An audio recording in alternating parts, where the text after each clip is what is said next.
To all our active and supportive participants around the world, ladies and gentlemen, a pleasant day to you all.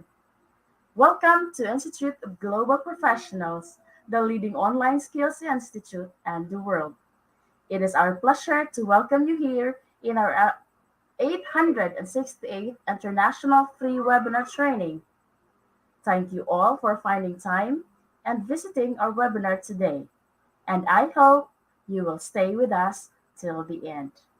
I am Juliet Delatorre from Philippines. We are hoping that everyone is associated already with IGP as a global member. Continue to attend all our webinars, check in IGP, and recommend IGP to your friends and community. I am sure you will learn from the various webinars that we have. At any time, you can like and comment on a webinar, and don't forget to tag, share, and mention your friends and community because we believe that power is gained by sharing knowledge rather than accumulating it. Before we get started, let us learn more about IGP since every day that we have new participants. Institute of Global Professionals is an educational institution that provides social work. IGP believe that improving skills is not effective just by receiving formal training. That's why IGP provide effective training and consultation to create talented generations around the globe. The IGP is the leading online institution for skills development with thousands of learners around the world.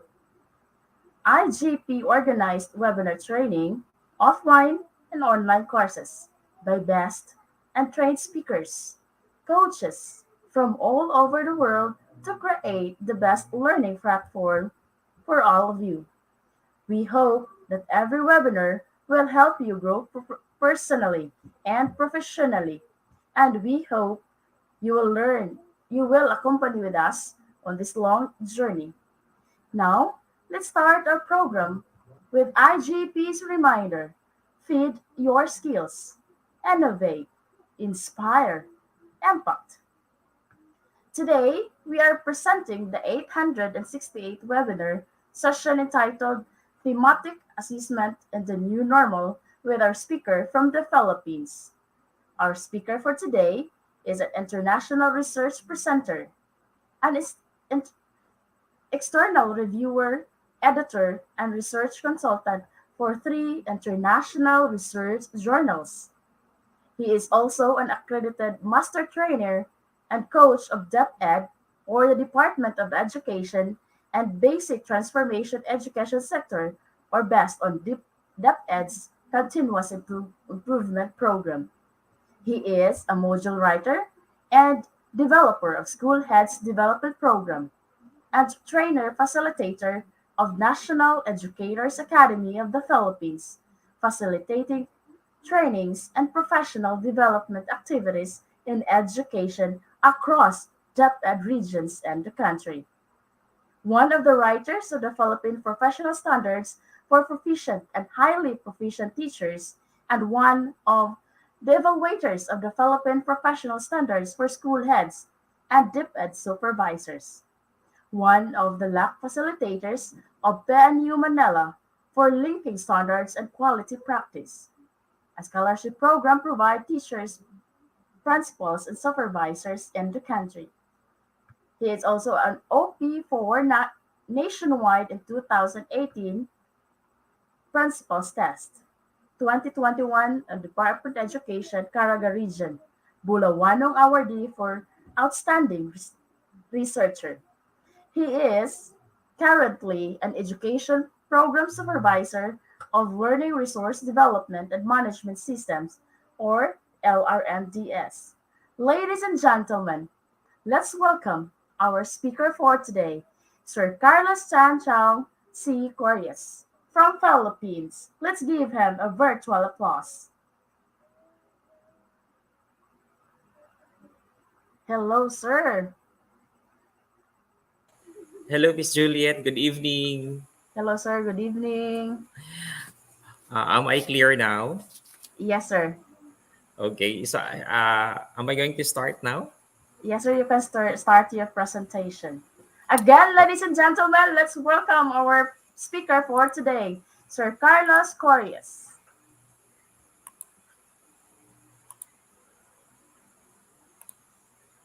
okay, I'm uploading now my presentation.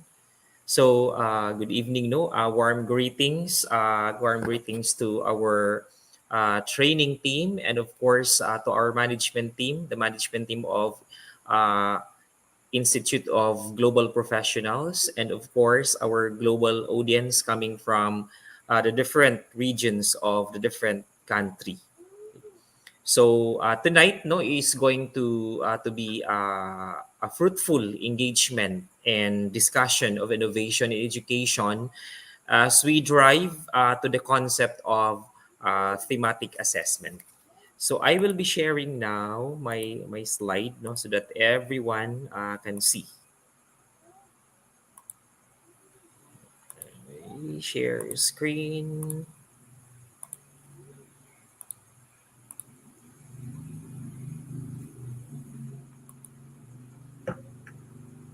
Okay, Miss Juliet, can you see now my slide?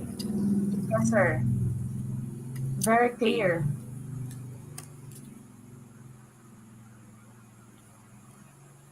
Okay. Again, warm greetings to all of you, to our training and management team, and of course to our global audience. So I may start by saying learning autonomy is an important, or autonomy is important in distance, in both this distance, blended, and face-to-face learning, including assessment of learning outcomes. So one of the main barriers of learning and assessment in distance, blended, and face-to-face education is the absence of the full-time interaction between teachers and students in a learning environment. The individualized form of learning and lack of interaction of assessment are challenges for both students who need instructional help and for teachers who want to assist students in cognitive development. So, despite the overwhelming consequences of the pandemic, the global crisis has been an extraordinary time for learning. We are learning how adaptable and resilient education systems, policymakers, teachers, and students can be. So, there are two crucial factors that have shifted due to pandemic. The first is the pedagogical adaptations, and these have proven to be pivotal as the traditional lecturing in person models do not translate to remote learning environment. No matter the type of channel used, teachers need to adapt their practices and be creative to keep students engaged, as every household have become a classroom without an environment that supports learning. Grounded on the challenges encountered during the pandemic, strategies that would lessen the burden of the present situation were designed. The common challenge include poor internet connectivity, less support to learning, lack of technical capabilities, um, specifically for learners, parents, and teachers, the level of teachers' preparedness, and the question of how valid and reliable assessments is given were some considerations in taking bold steps to mitigate the learning gaps. So the abrupt shift of education in distance learning programs lacks mechanisms for teachers to assess and provide feedback and formative guidance to students. In a research of Allen 2004, assessment is an important instructional component that collects information as regards to knowledge, skills, and values that students have learned. In the assessment conducted during the first quarter of the pandemic school year, that was 2020 to 2021, teachers are challenged to provide assessment in distance learning delivery. They claim that the provision of a wide range of assessment tools to learners the development of flexible assessment tools to learners, and the delivery of authentic performance assessment to measure learners' understanding were very challenging. This result of the assessment concluded that teachers find it very difficult to design, deliver, and evaluate assessments as well as assessment result in the new normal education. So to give all of you a clearer picture of our thematic journey, these results were our basis for producing these innovations. From the result of the survey we conducted at the beginning of the school year, teachers declared that they experience very challenging tasks in the delivery of quality assessments. And topping the list, teachers experience very challenging tasks in the delivery of authentic performance assessment to measure learners' understanding. Since there is an absence of interaction between teachers and students in distance learning, teachers claim that it is very, very difficult to design and deliver authentic performance tasks to learners. Teachers implied also that they experience extreme challenges in measuring the reliability and validity of assessment results that determine learners' progress. More than this, the provision of a wide range of assessment tools to learners and the development of flexible assessment tools are difficult for them in distance learning delivery. So teachers claim that if the challenges continues to persist, learning outcomes will not be measured as required by the different skills and competencies.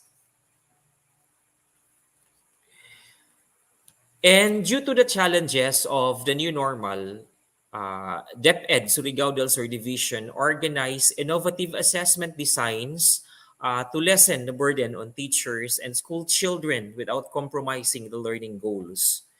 Thus, the thematic assessment model contextualized into a material branded as Pag-asa, which stands for Performance Assessment Guide for Authentic Students Assessment, gives hope to teachers and learners through reducing the number of tasks required by schools without sacrificing the learning goals. So this is a simplified theme-based authentic performance and assessment where the focus lodged in the connection of the skills and the real-life experiences of our students. The assessment material used a theme-based approach where authentic performance tasks provided a realistic assessment that minimizes the risk of wasting resources and maximizes learning outcomes. This is a way of assessing where learning areas were connected and integrated within a theme. This concept allowed students to connect their learning and understanding to real-life learning experiences. So this development is of course in consonance with DepEd Order number 31, the interim guidelines on assessment and grading in the new normal, which stated that assessment must be integrative and collaborative. In support of this policy is Department Memorandum number 307, series of 2020, uh, which is the provision of academic ease. And this further advised that assessment in schools must be interdisciplinary. So this poses a strategy that design of performance task as assessment of learning must integrate competencies and different learning areas. So since the use of classroom assessment is critical, thematic assessment now must capture the different levels of cognitive process dimensions and learning autonomy. The concept encouraged learners to show understanding using highest taxonomy of learning, which is focused on creating. This allowed learners to put the learning elements together to form coherent or functional evidence or reorganize elements into a new pattern or structure through generating, planning, or producing a tangible product. So, how did the development of thematic assessment evolve?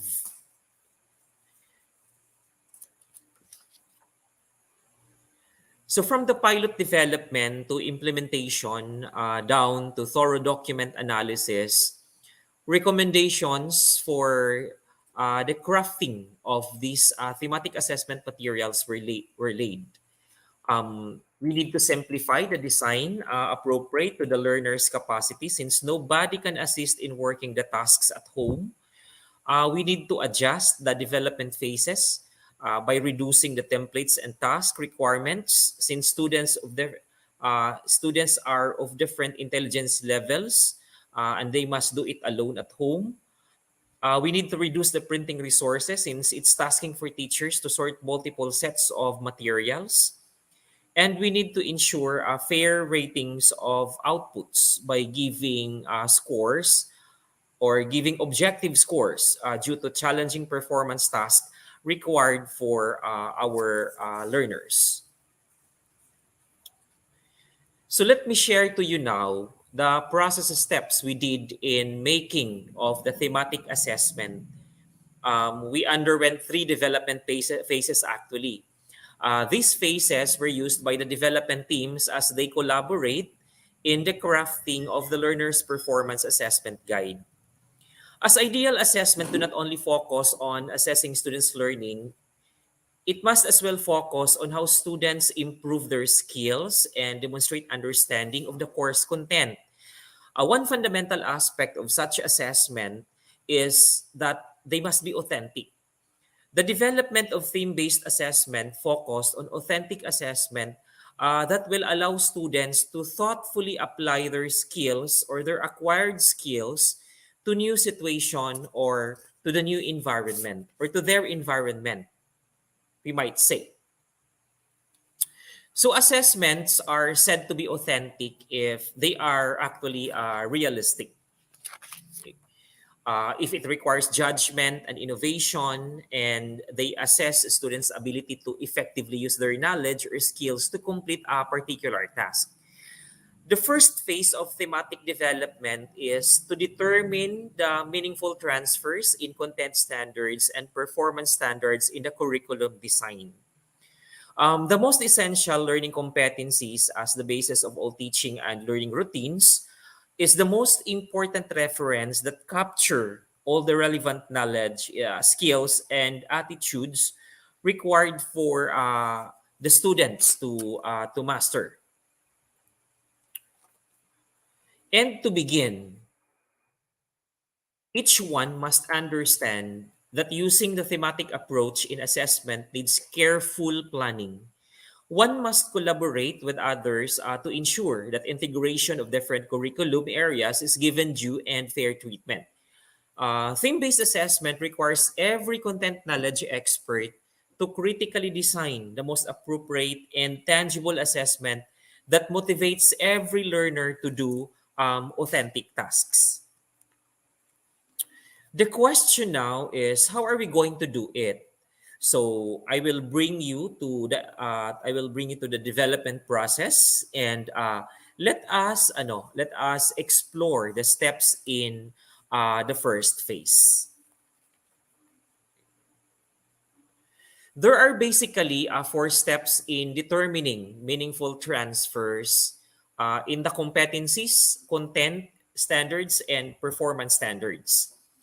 And these steps must be treated carefully to make sure that the developed assessment materials are aligned to the target learning outcomes. From reviewing the curriculum guide to the finalization of expected learning experience, we will make sure or we are making sure that everything are aligned. The first step in thematic assessment is the review of the most essential learning competencies, the content standards and performance standards.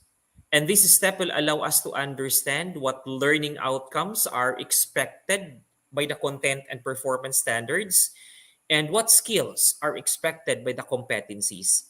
We need also to be very critical in selecting competencies that requires creating or outputs or products, because this is what we need in designing authentic assessments.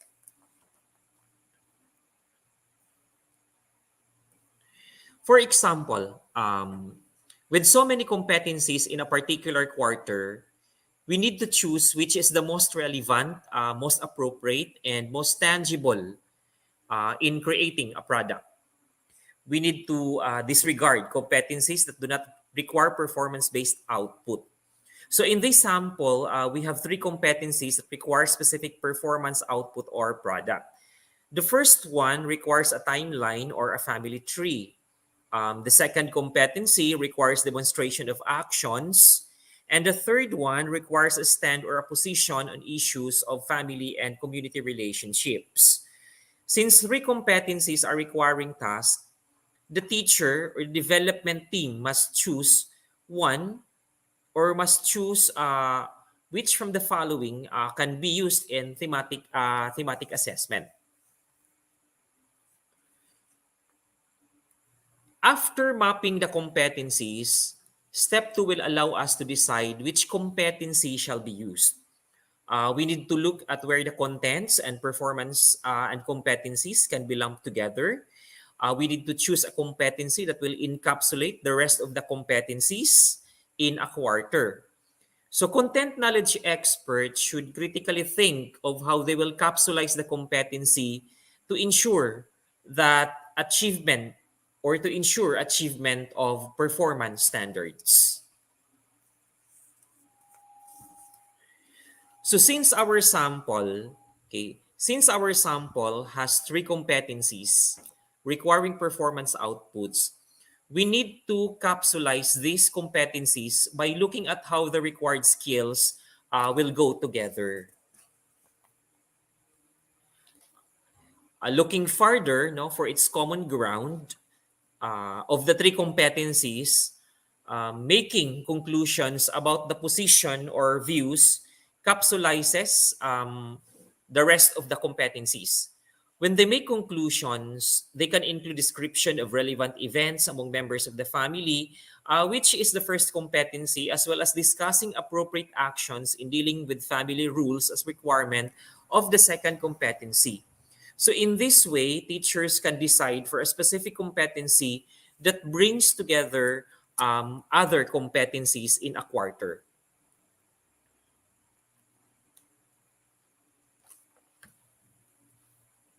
The authentic assessment focuses on students using and applying knowledge and skills in real-life settings.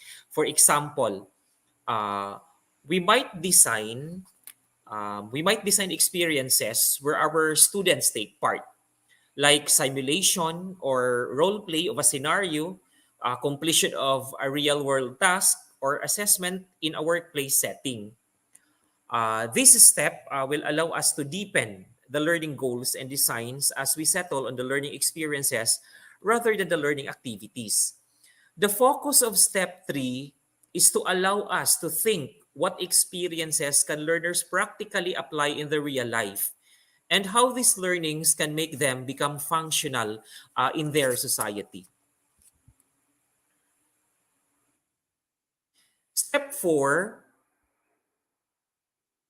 Step 4 will allow us to decide what learning experiences are deemed appropriate for every competency. These learning experiences will become the learner's takeaway as they progress with the assessment and the products that they will be producing. So, what are learning experiences? Most often, teachers interchange the idea of learning experiences and learning activities. Since experience is said to be the best teacher, authentic assessment focus on the experiences rather than activities. In the context of learning, students will forget the activities. Uh, they forget the activities done, but they will not forget the experiences they have while doing the task. So, for learning to occur, the learner must experience something with the information and reflect on the content throughout the process. Learning experiences, by the way, are not about just the poem they compose, the essays they write, the poster they make, or the products they create. Learning experiences, this is about the meaning of what they express, the advocacies they believe, the responsibilities they lead, and the leadership they want to succeed. And this is going to be the output expected for thematic assessment. It is also about their functions as young citizens who will be more prepared and be in control of their own generation, their own society, their rights, their voice, and their own way of empowering their families and their own communities. Learning experience do not focus on the activities and tasks. It will focus on the takeaways of the learners from what he is doing, because authentic learning and assessment is far more than activities and tasks. It is about what he felt, what he expresses, what skill he demonstrates, what views and opinions he shares, and what values he learned. Definitely, it is about what he will discover as practical, functional, and useful in his life.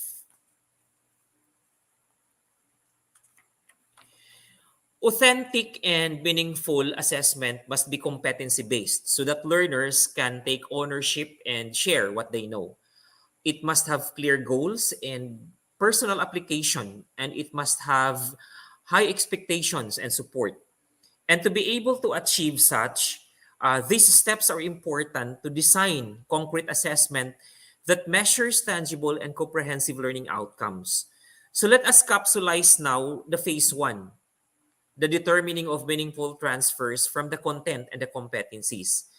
First, we must review the competencies, content standard, and performance standards.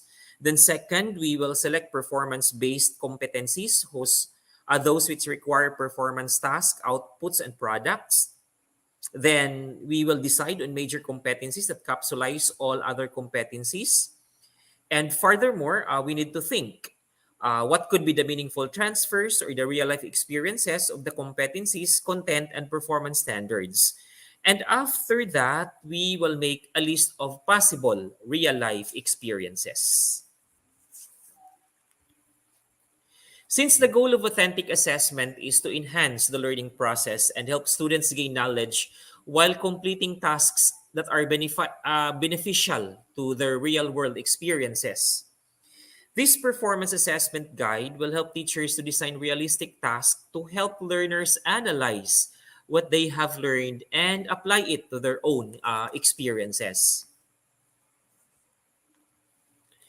The second phase of thematic assessment development is focused on determining themes and thematic experiences based on the different sources seen as practically relevant in shaping learners to become functional individuals.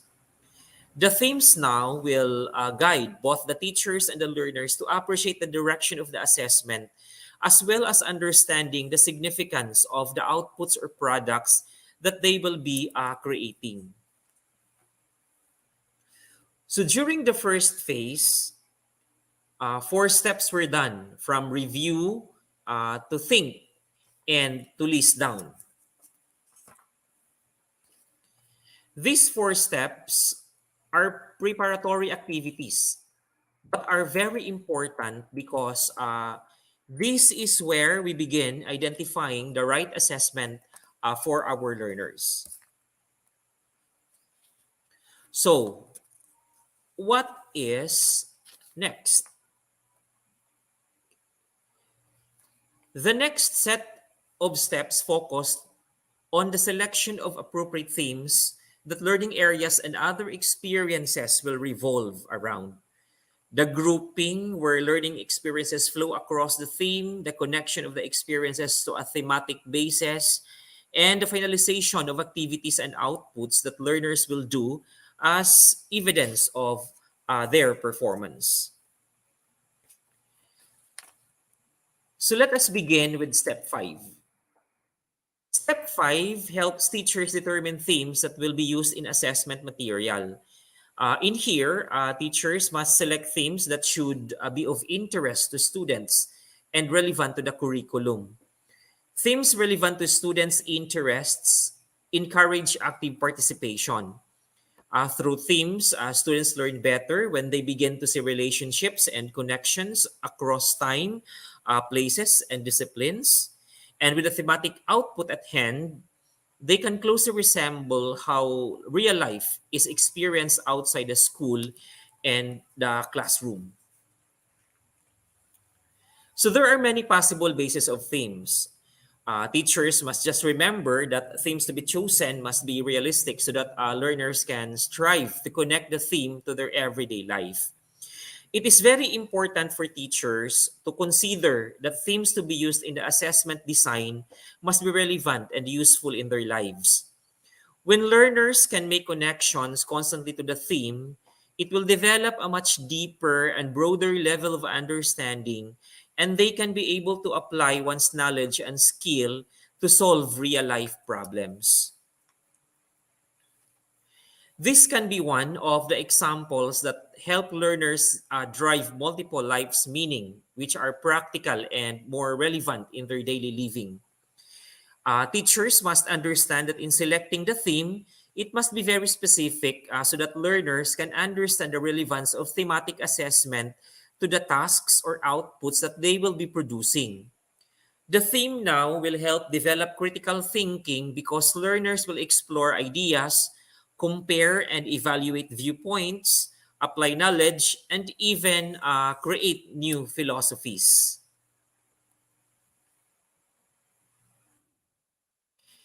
Let us proceed now to step 6.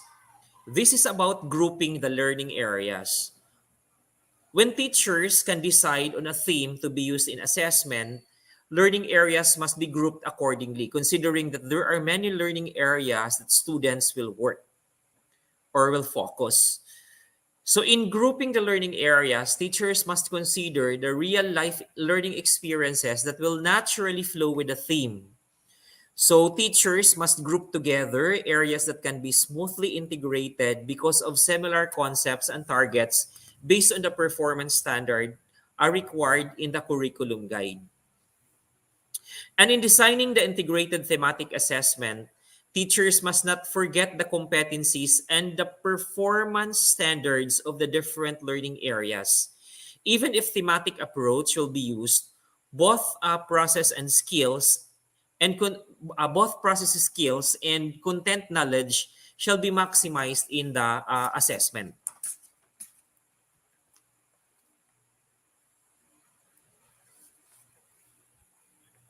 Step 7 will connect now the learning experiences to thematic experiences. This will allow the integration of the learning experience to the theme that will enable learners to work in a coherent and holistic way. The integration can associate whether they learn from their surroundings with their real life experiences. And when this happen, when these learning experiences connect to the theme, they are actually learning in context. So let us take this example, which is a combination of four learning areas. This will help us understand how to connect the learning experiences on the different content areas into thematic experiences. Without sacrificing competency, which is the major consideration of assessment, learning experiences are connected to the theme, which is taking care of natural resources. The learning experiences now of the four subject areas are now integrated and focused on the preservation of natural resources.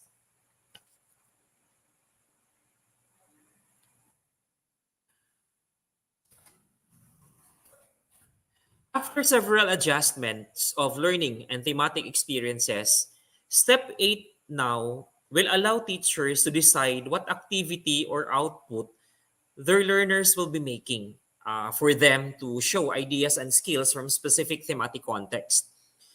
This is where teachers will think of the most appropriate and relevant tasks and outputs to be required from learners. In deciding which activity or output is appropriate or relevant, there are four major factors. Okay, there are four major factors teachers must consider.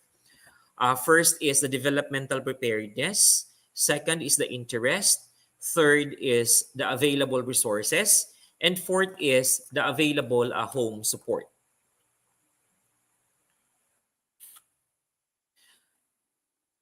So the first consideration is the developmental preparedness. There are questions that will be answered before deciding on the output and activity, and some of these questions are our learners ready to do the task? Are the activities and outputs doable to learners according to his or her capacity to understand and his or her skills to show? When task and output requirements are beyond the capacity and skills of learners, eventually they cannot produce the intended output. The second is the learner's interests. We must ensure that experiences, tasks, and outputs is in line with their interests and capabilities so that they will become motivated in accomplishing the task and the outputs. When learners are excited to do the tasks, they can create more innovative products. The third one is the available resources. We must ensure, okay, when teachers are going to design the task and outputs, teachers must ensure that experiences, tasks, and outputs consider materials that are available to learners or available at home due to limited access to communities because of the pandemic. Or even without pandemic, teachers must design task and outputs where available materials are available in the communities. So the last consideration is the availability of home support.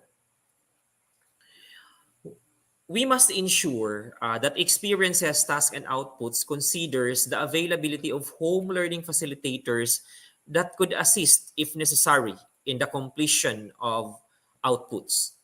The concern now is how can we simplify our required task for learners so that even in the absence of learning facilitators at home, they can independently accomplish the outputs. Authentic assessment helps students analyze what they have learned and apply it in their own experience. They don't have to memorize the facts for a test, so they can use their creativity to show what they have learned. On top of this, when teachers transfer previous knowledge and skills to new themes, it helps to enhance and reinforce learners' ingenuity and prevent learning loss. In these trying times where we have major adjustments in the coming back, on the turning back of face-to-face classes, we need to think of feasible and doable activities for our learners without compromising the target skills of the different competencies. If we can design assessment tasks that are workable for different types of learners, and that could be better. So for phase two, once again, we need to determine and agree on the themes. We are going to group the learning areas with learning experiences that will naturally flow with the theme.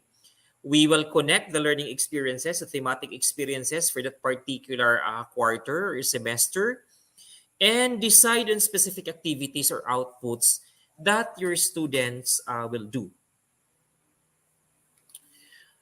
Activities actually that involve thinking and problem solving skills, observing, critical reasoning, analyzing, and drawing conclusions are key skills in thematic assessment. As a structure for integrating areas or integrating content areas, learning around a theme makes sense to learners because this helps them to make connections, to transfer knowledge, and apply it in their own experience. When learners can relate what they learn to the real world, they will understand and retain the new knowledge better. Phase 3 is about designing theme-based authentic assessment materials. These materials to be designed will serve as reference for learners in accomplishing the task of or the performance output, because we could not just give them instructions that are generic. So we need to take a look at the consideration of how are we going to frame the authentic assessment materials. So before proceeding, let us take a quick recap.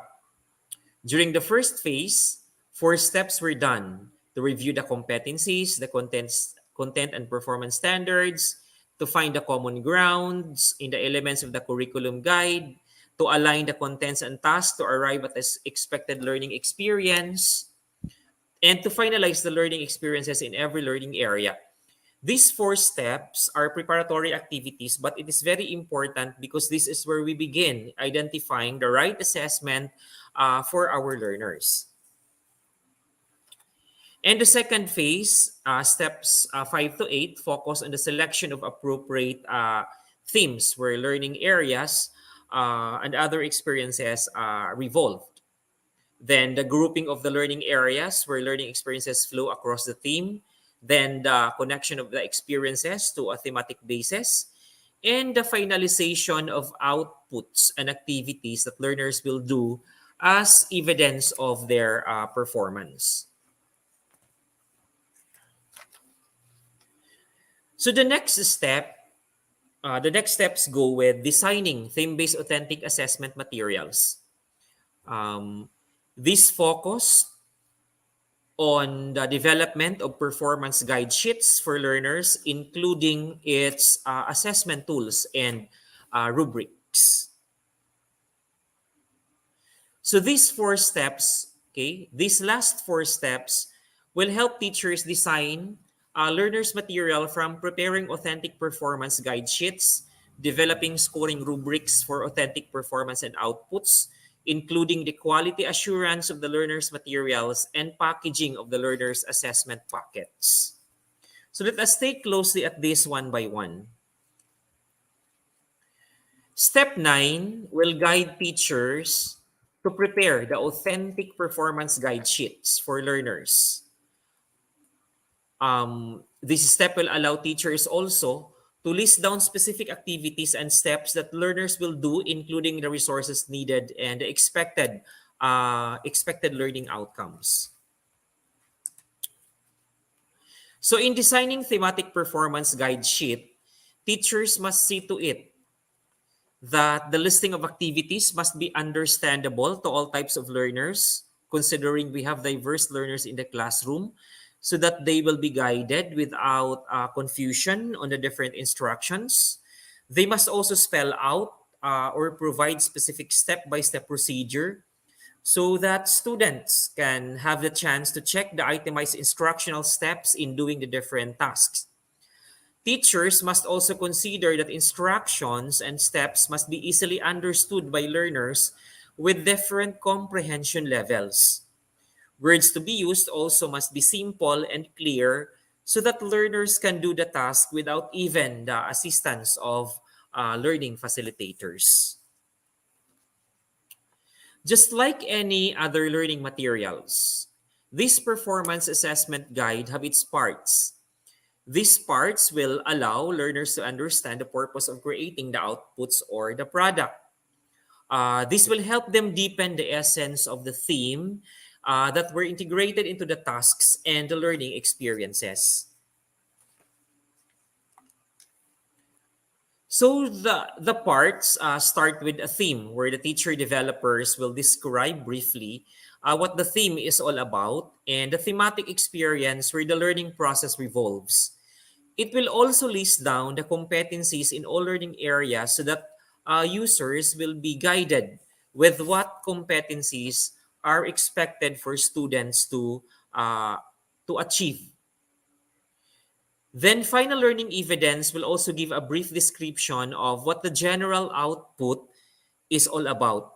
Teachers might include sample illustrations or pictures of the expected learner's output, especially if teachers see that learners may find it difficult because they haven't experienced yet the tasks that will be required.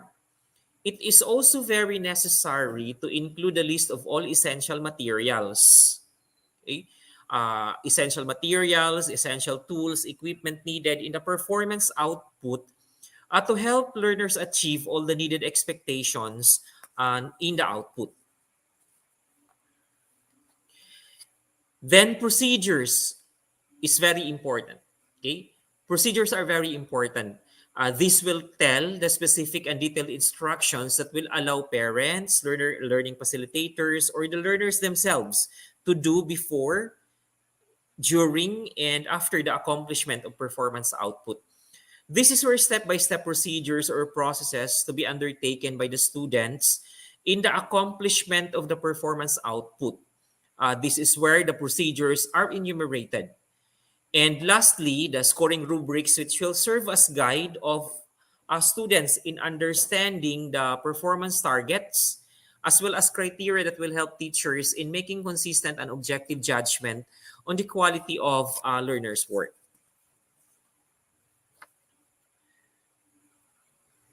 Then we have step 10. In step 10, we will be crafting an assessment tool and rubric. Okay?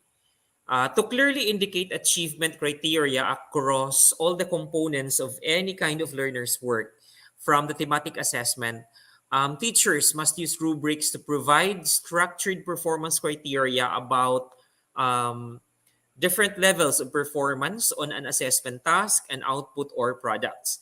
The use of rubrics can help learners generate and justify assessment, thus allowing them to take more responsibility for their own learning. So this template is for the scoring rubric. This template for the scoring rubric is part of the branding of our thematic assessment. This highlights the use of competencies to directly see the target measures, the learning experience as one of the bases in measuring learning outcomes, the performance criteria, which tells us what is intended to be measured, and the description of performance to guide teachers and learners on what is expected to measure. The performance scoring looks into the proficiency level of learners' achievement with the corresponding and prescribed scoring points that are friendly and fair for our learners. The designing of rubrics is one of the most critical consideration in thematic assessment because teachers must consider fairness and objective judgment in scoring. To give due credits to the outputs or products of learners, analytic rubric will be used in every learning area in grading the required performance task in a particular quarter. The first is going to be the use of analytic rubric, which will focus its evaluation on the skills, the learning experience, and the content or message that are coherent and connected to the ideas presented. And when scoring with analytic rubric, each criteria is scored individually. The first portion that the rubric will look is using the analytic rubric is a competency that requires learners to show the expected skills to be mastered as manifested in the output. This example will help us understand that when teachers design the assessment materials, competency should take maximum consideration and that learners must see to it that the competencies required must be shown in the outputs. The second consideration of the rubrics is the learning experience. This measures how well the learners understood the competency and be able to translate the competencies into learning experiences. This is one of the highlights of thematic assessment since this will focus on how well the learners apply their understanding of the content and performance standards as well. The third consideration of the rubrics is the connection of ideas in the message and content of the output. This focused on how well learners organize the content in a specific learning area, and we're able to connect both the skills required by the competencies and the expected learning experiences. The second one is the use of holistic rubric, which contains the evaluation of the whole output of the major final evidence. This holistic rubric will focus on the general creativity, innovativeness, and originality of style, and the values it puts into the output or products. The values as well investigate the connection of all the outputs to the theme. The use of holistic rubrics, with all criteria to be included in the evaluation being considered together, such as clarity, organization, and mechanics, will base an overall judgment of the student work. The rater, okay, the teacher who is the rater, matches an entire piece of student work to the description on the scale. And this will emphasize on what the learner is able to demonstrate based on the outputs, products, or performances. And we must remember that in designing both analytic and holistic rubric, we need to make sure that performance criteria indicators must be quantifiable. These quantities will allow teachers and learners to understand the specific requirements of the outputs and the specific targets the competency requires. When we give generalized statements and targets in the rubrics, it will add confusion to teachers on the scoring of outputs during the evaluation and may confuse also our learners as to what specific targets the output requires. We need to establish clear and specific requirements to guide our teachers in evaluating and guiding our learners in accomplishing the required tasks. And now is going to be step 11. Step 11 is ensuring the quality and alignment of learners' materials and its assessment tools. Quality assurance is an important part of the assessment process. This quality assurance process will provide feedback to the development teams that contribute to the quality of the developed materials and assessment designs. This process is making sure that all elements and contents are aligned to the learning goals and outcomes, and internal and external quality assurance teams must be created to see all areas for improvement, both from the perspective of internal teams and external teams. And finally is the last step, step 12. Step 12 is the last step where teachers will organize the learners' assessment materials to be ready for the assessment activity after the quality assurance. Finalization and packaging of learners' assessment materials will be done when all contents in the assessment materials are reviewed and evaluated already. So to wrap up phase 3, the following activities will be done. Uh, Prepare the authentic performance guide sheet for learners. Develop holistic and analytic scoring rubrics for the authentic performance. Quality assure the performance guide sheets and assessment rubrics and tools. And finalize the packaging of learners' materials ready for actual assessment. So what you see in your screen now is a sample of a thematic performance assessment guide developed by teachers and distributed to learners. These serve as a step-by-step guide on the completion of learners' output. Subject area requirements are being merged in one major final product. These are also the sample rubrics of the different learning area requirements attached to the learner's assessment guide. These rubrics guided learners in crafting the output and guided teachers as well in evaluating the output. So I would like to share also to you some captures of sample products of learners from different schools. These were displayed during a quarterly showcase of learners' outputs in the presence of the stakeholders and parents. The showcase of outputs was done in schools, either in virtual or limited face-to-face holdings, depending on the community quarantine protocols, because this happened during the pandemic time. Through thematic assessment, learners get to understand their unique strengths, explore multiple ways of learning, and use the skills that they have been acquiring through the thematic methodology. And this also provided a wide opportunity for the children to express themselves and help them build new skills and knowledge easily. For teachers, using theme-based assessment lessens the multiple designs of performance tasks and output requirements to be checked, because thematic output promised to design one major output for all performance tasks required across subject areas.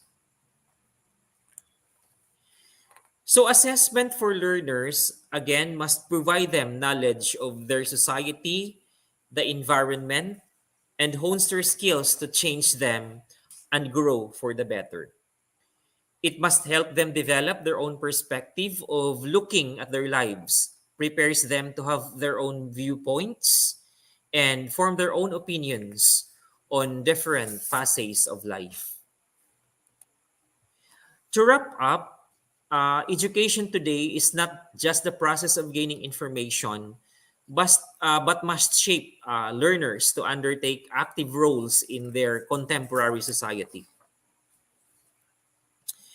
And in an effective classroom, students should not only know what they are doing, they should also know why and how they are doing. Since this is a research in progress output, there is a need to continue looking for more creative solutions in the implementation of thematic assessment.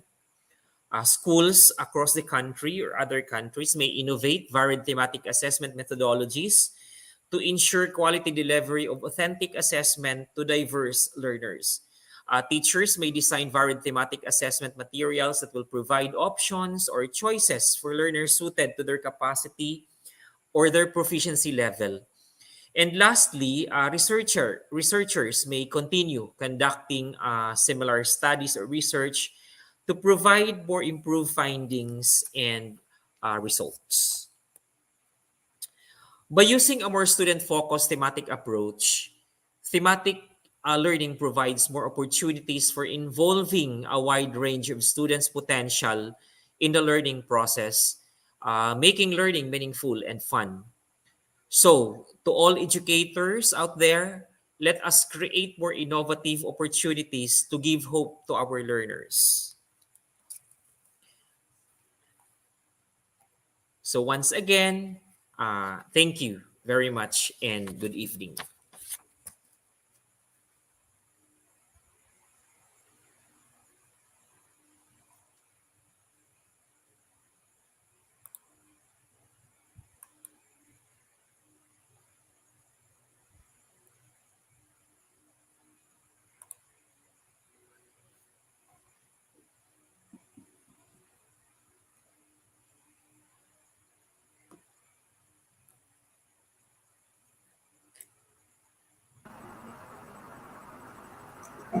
Thank you so much, Sir Carlos, for that valuable information you just shared to us. For sure, our viewers, especially the teachers in the Philippines, are guided on the steps that you shared with us on how are we going to make an authentic assessment. This is very helpful for the teachers in the Philippines and also in other countries because they are refreshed on how they're going to make assessment which is appropriate with our learners. So at this juncture, let's watch this video on quiz competition. Once again, sir, thank you so much. See you again in our Q&A portion.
Welcome back to our quiz competition.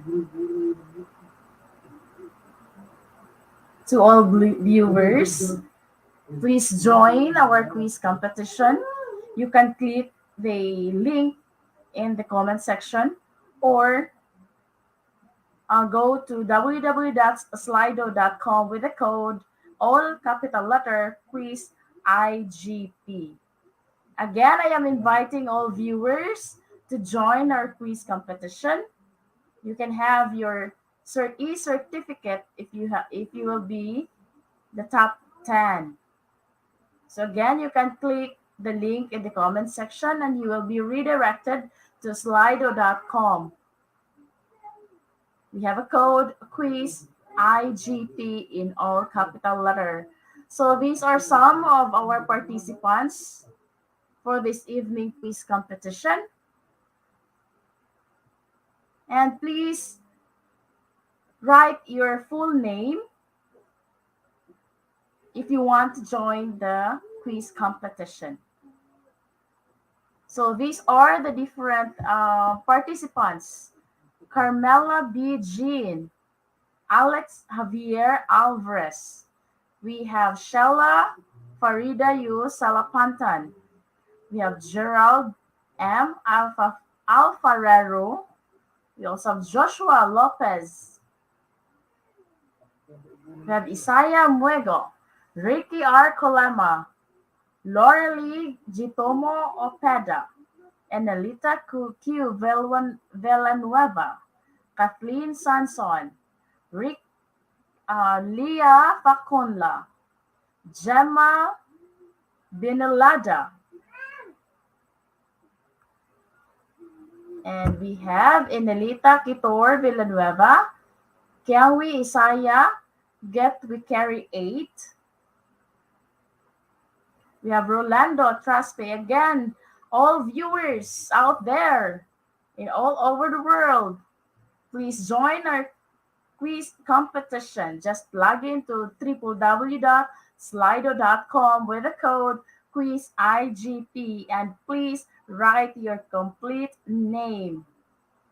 Or you can just directly click the link in the comment section.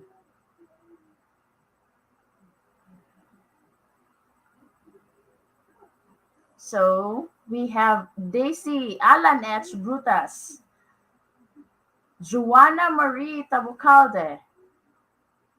We also have Ryan Lipasana Pakibo.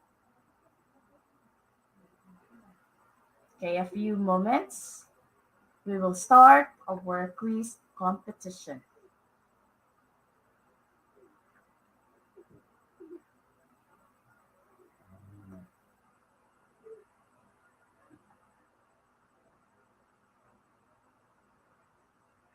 First question.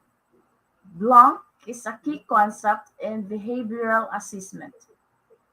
Is it contingencies or symptoms? Again, blank is the key concept in behavioral assessment. Is it contingencies or symptoms? Click your answers now. And the correct answer for this question is contingencies, with 74% got the correct answer. Okay, so you have there the leaderboard. Leading, we have Poncha Wangno or SHSS, followed by Kathleen Sanson, Evelyn Waperi, Nina G. Generale, and Quindiniana January Cindy. So those are the top 5 on our leaderboard for question number 1. Let's proceed to question number 2. Blank therapy involves blending approaches in order to create a new hybrid. Is it integrative or evidence-based? Again, blank therapy involves blending approaches in order to create new hybrid, integrative or evidence-based. What will be the correct answer for this question? And the correct answer is integrative. with 78% got the correct answer over 22%. Who will be the leading in our leaderboard? Again, leading is Puncha Wangno, followed by Nina Generale. We have Kathleen Sanson, Evelyn Waperi, and Fulmi R. Salviejo. Let's proceed to the next question. You need a teacher assessment for your school and want an expert in the field. Which of the following should you consult? An educational psychologist or development psychology? Click your answers now, my dear participants.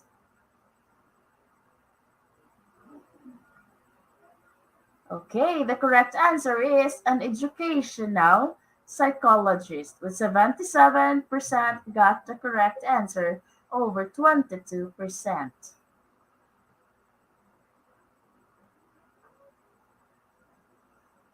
So leading in our leaderboard. So still we have Poncho Wangno. Okay, next question. Assessment feedback can be used as a brief blank intervention. Is it therapeutic or observational? Click your answer now.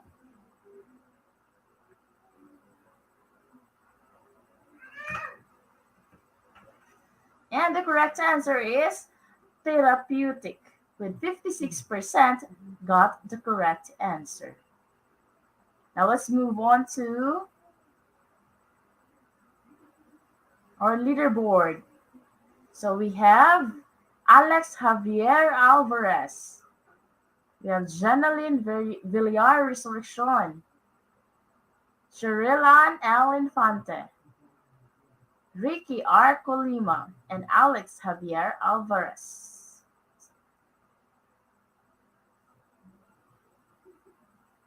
Okay, let's proceed to the next question.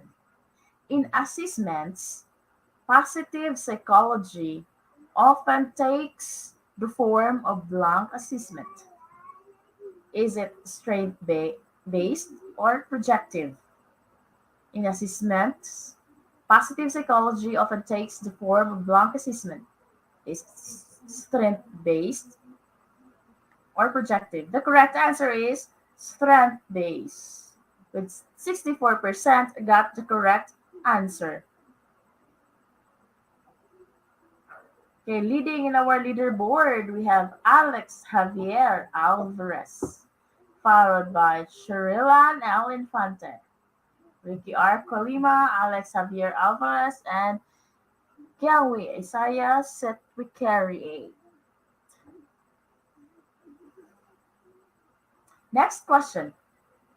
Blank-based therapy is expected to rise in popularity. Mindfulness or meditation? Blank-based therapy is expected to rise in popularity. Is it mindfulness or meditation?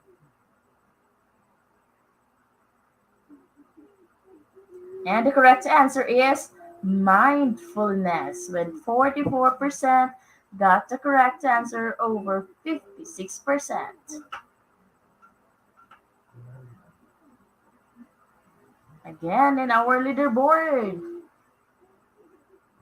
we have Alex Javier Alvarez leading. Next question. Specialists in the field may work in a mental health or social welfare agency. Is it health psychology or environmental psychology? Again, specialists in this field may work in a mental health or social welfare agency, health psychology, or environmental psychology. The correct answer is health psychology. Okay. We have our leaderboard on screen. We have the top one again, Alex Javier. Okay, let's move on to the next question. Behavioral observation uses blank systematic observation of the client in a natural environment. Is it direct or unstructured?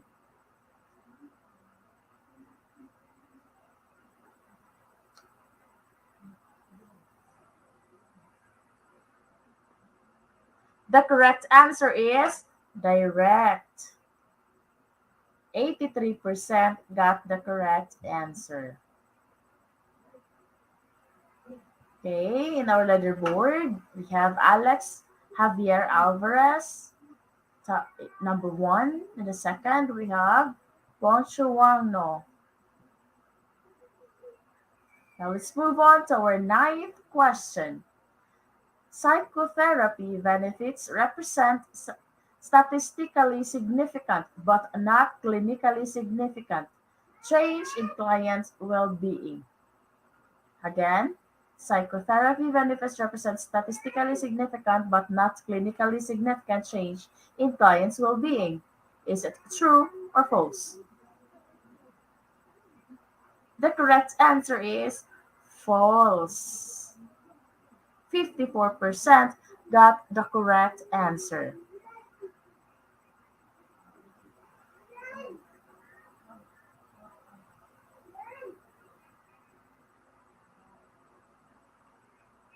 Okay, leading in our leaderboard, we have Javier Alvarez again, followed by Cheryl Ann Infante. And the 10th question, the use of both the qualitative and quantitative data is a study serves the important purpose of which of the following: providing researchers with different skills and opportunity to collaborate, or enhancing the study's validity. And the correct answer is enhancing the study's validity. So 37% got the correct answer. So congratulations to all the top 10 winners of our quiz competition today's webinar. We have the top 1, Kiangwe Asaya Gatwikari 8. Congratulations! And we have the top 2, Alex Javier Alvarez. Top 4, we have Cheryl Ann Infante. And top 5, we have Ricky Arco Lima.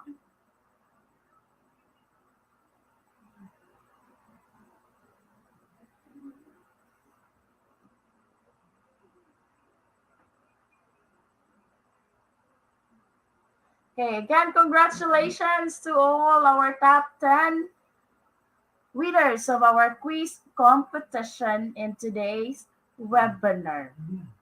So at this juncture, we're going to have our quiz question and answer portion. And welcome back our speaker for today, Sir Carlos from Philippines. Hello, So, good evening once again. sir.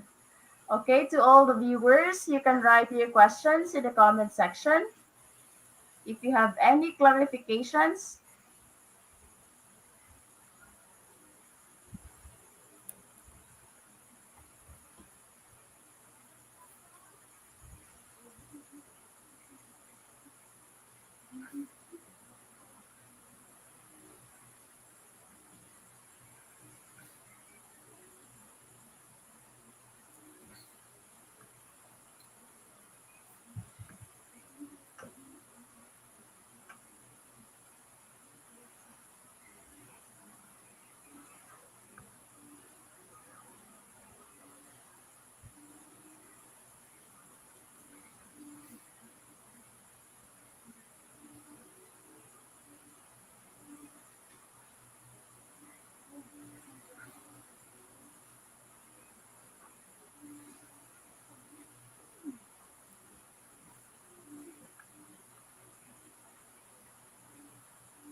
Hello again.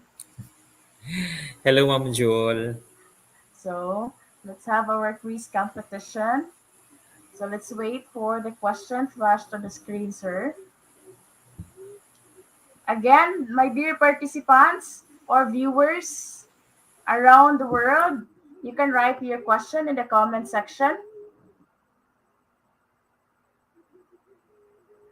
Okay, here's our first question. Good evening, sir. How do students benefit from the thematic teaching? Okay, thank you for that question. No? There are many there are many benefits actually for the students in the thematic assessment. First, they were able to accomplish the task because of thematic assessment. The requirements are minimal because the task, the outputs, and the activities are being lumped into one. So each learning area is not making now is not requiring now output. They are just connecting they're just connecting as to what requirements are they going to decide, or are they going to give to the students, considering that they are going to give only the minimal number of tasks. So let us just say if there are 8 learning areas, students will be working only on 4 major evidences or 3 major evidences or output that represents the different performance standard requirements of the different subject area. Okay, thank you, sir. And thank you for that question, Sir Flumi Salviejo. So let's wait for another question.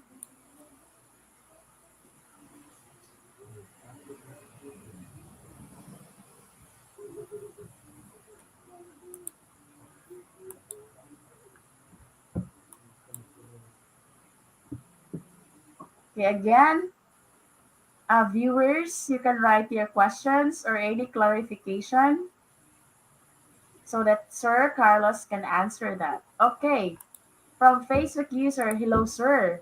What is the difference between thematic and formative assessment? Okay. Okay, that's a very good question. No? For formative assessment, we're just post checking if the students were able to learn.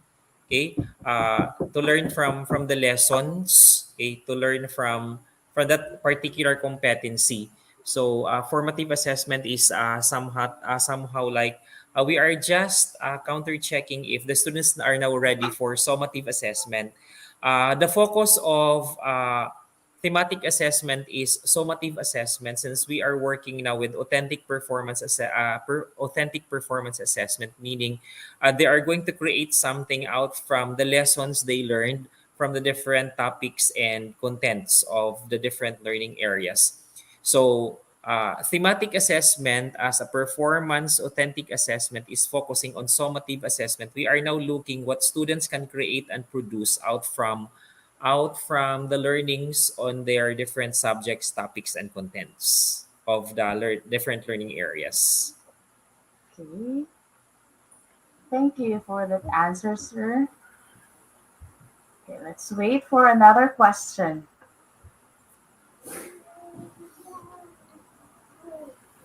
While waiting for another question,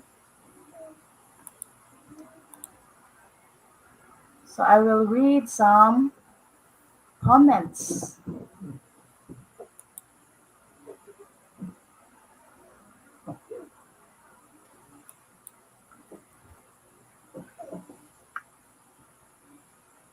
Okay, I think no more questions. Okay, there are.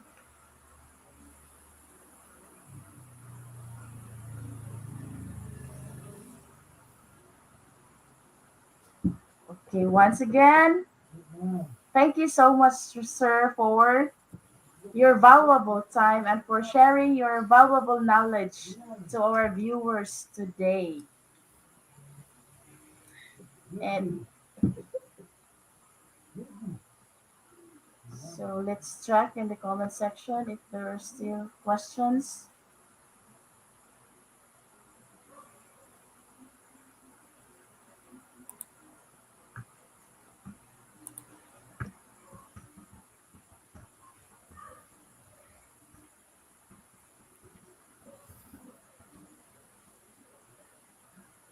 Okay, once again, thank you so much, sir, for your valuable inputs to our viewers. So, hoping to see you again in another webinar session in IGP. And for sure, your topic today is very useful to the different educators, especially the teachers in the Philippines, because they're already guided on what they're going to make assessment or the authentic assessment. It is step by step. So they are refreshed on how they're going to use, how are they going to create assessment that is appropriate to our students. Okay, thank you so much, Sir Carlos Chanchao.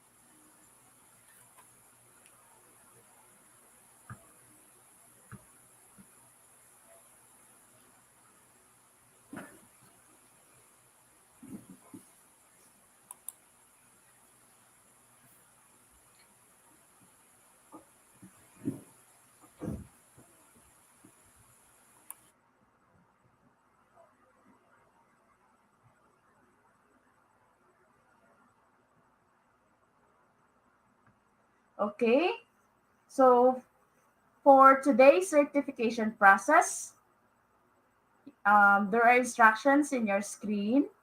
So the code for tonight's webinar is IGP 9855. You need this code to get your e-certificate. Once again, thank you so much, Sir Carlos.